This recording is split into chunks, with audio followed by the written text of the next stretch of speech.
sa usapin na ito, maging realistic po tayo, mga mahal kong kababayan. Kung kailan ba natin na ibalik sa mga kababayan natin ang kalsada. Nung panahon na yon, nagiinuman sa tabi, nakahubad. Ang mga babae, hindi makapaglakad. Hindi ka makapaglakad ng may cellphone ka. Agawin ng cellphone mo, loob ng bahay mo, papasukin ka.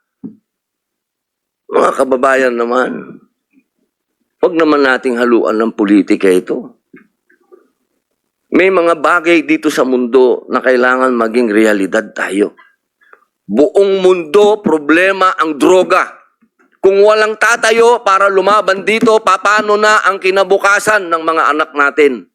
Paano na ang kinabukasan ng bayan natin?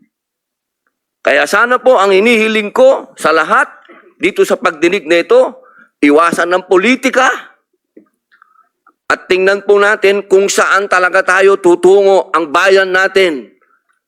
Mga kababayan, lubog na po tayo sa utang, lubog pa tayo sa tubig, pati ba naman sa ganito, lubog pa rin tayo. Yun lamang po, maraming salamat po.